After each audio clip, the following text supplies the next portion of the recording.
بسم اللہ الرحمن الرحیم۔ السلام علیکم ناظرین، اسلام آباد ہائی کورٹ میں توشہ خانہ اور 190 ملین پاؤنڈ کیسز میں جیل ٹرائل کے خلاف فیصلہ محفوظ ہو گیا ہے۔ جس رفتار سے عمران خان کے خلاف کیسز چل رہے ہیں وہ قابل دید ہے۔ لوگوں کی زندگیاں جیل میں گزر جاتی ہیں، فیصلہ نہیں ہوتا۔ جناح کنونشن سینٹر میں پاکستان نیشنل یوتھ کانفرنس سے army chief general Asim Munir نے خطاب کیا اور یہ کہا کہ پاکستان اپنی خود مختاری پر کوئی سمجھوتا نہیں کرے گا۔ گزارش یہ ہے کہ جس قوم کا بال بال قرضے میں جکڑا ہوا ہو، آئی ایم ایف سے 1.5 ارب ڈالر ریلیز کرانے کے لیے جس سے ناک سے لکیریں نکالنی پڑتی ہوں، اس کی کیا خود مختاری۔ 21ویں صدی میں ہم ایک لطیفے کے طور پر یاد کیے جاتے ہیں، ایک ایسا ملک جس نے بہترین ایٹمی پروگرام بنا لیا، میزائل پروگرام بنا لیا، فضائیہ اور بری فوج بنا لی، لیکن آج بھی وہ کشکول اٹھا کے ہر در پہ بھیک مانگتا پھرتا ہے۔ اس پر مستضاد یہ کہ ہمارے ساتھ آزاد ہونے والا بھارت اور ہم سے آزاد ہونے والا بنگلہ دیش دونوں خوب ترقی کر رہے ہیں۔ اس ملک پہ آدھا عرصہ فوج نے براہ راست حکومت کی اور معیشت کا حال آپ کے سامنے ہے۔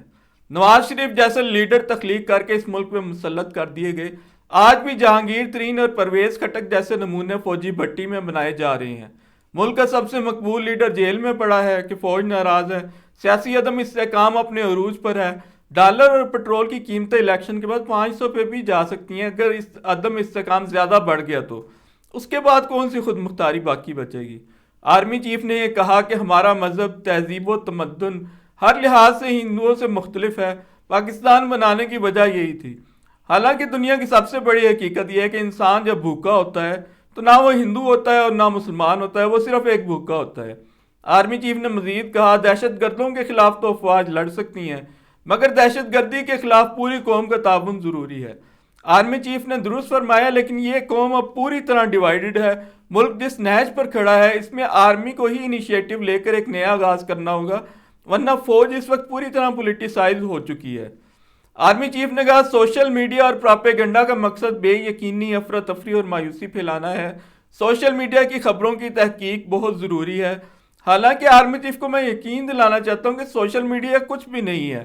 اگر عام لوگ فوج کے بیانیے سے متفق ہوں تو کوئی بڑے سے بڑا پراپیگنڈا کرنے والا کچھ نہیں کر سکتا۔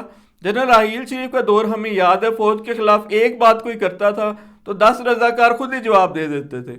فوج اگر قومی امنگوں سے متصادم ہوگی تو سوشل میڈیا کا وہ ماحول میسر آئے گا جس میں فوج کے خلاف سچی جھوٹی خبریں اور بیانیاں بنانا بہت آسان ہو جاتا ہے۔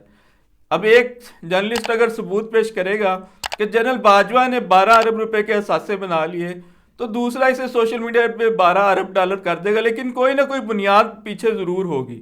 ایسے ماحول میں فوج کا رضاکارانہ طور پر دفاع کرنے والے مجبوراً خاموش ہو جاتے ہیں، کیونکہ لوگ ان کی صحیح بات سننے کے لیے بھی ولنگ نہیں ہوتے اور ان کے خلاف ایک غلط بات سننے کے لیے بھی ولنگ ہوتے ہیں۔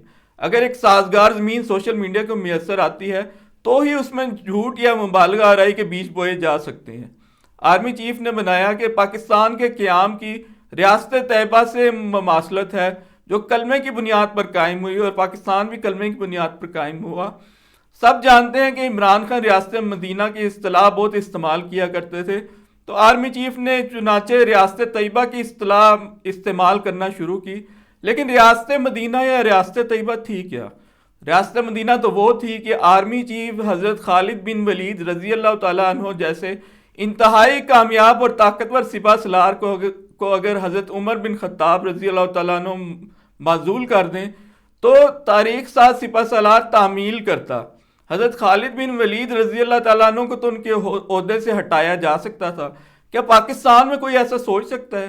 سب جانتے ہیں کہ آنے والی سول حکومت کے سربراہ بظاہر نواز شریف ہوں گے، مگر دراصل فوج نے انہیں منتخب کیا ہے۔ الیکشن پر قوم کے 47 ارب روپے ضائع کیے جا رہے ہیں جبکہ نتائج پہلے سے طے کر لیے گئے ہیں۔ پاکستان نے کیا ریاست مدینہ کی مماثلت کرنی؟ یہاں تو عمران خان اپنی مرضی سے اپنا پورا زور لگا کے جنرل فیاض حمید کو DGISI کے عہدے پر برقرار نہیں رکھ سکے، اور ملک نے ترقی کیا کرنی ہے کہ فوج آج تک معدنیات اور زراعت سے ملک کی قسمت بدلنے کا سوچ رہی ہے۔ بھارت نے 2022 میں 227 ارب ڈالر IT کے شعبے سے کمائے۔ جن لوگوں یعنی شریف برادران کے سر پہ آپ نے ہاتھ رکھا ہوا ہے، ان کی ٹوٹل سمجھ اتنی ہے کہ نوجوانوں کو عمران خان سے توڑنے کے لیے ان میں مفت لیپ ٹاپ بانٹ دو۔ فوج آج بھی یہ سوچ رہی ہے کہ نواز شریف کو دوبارہ لا کر اس ملک کو ترقی کی منازل طے کرائی جائیں گی، اس سے بڑا لطیفہ اور کیا ہو سکتا ہے؟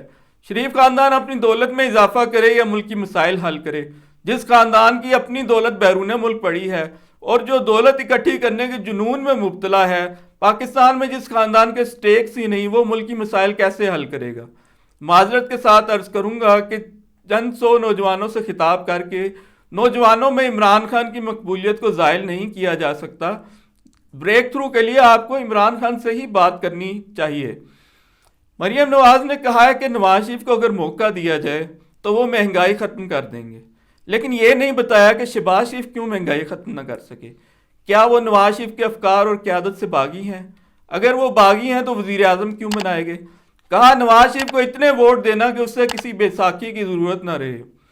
گزارش یہ ہے کہ فوج نے ساری بوریاں ایک گدے پر نہیں رکھی، ساتھ پرویز خٹک اور جہانگیر ترین جیسے ٹٹو بھی ہیں۔ جو لوگ تحریک انصاف سے نکلوائے گئے وہ فوج نے جہانگیر ترین کی پارٹی میں شامل کرائے، نون لیگ میں نہیں۔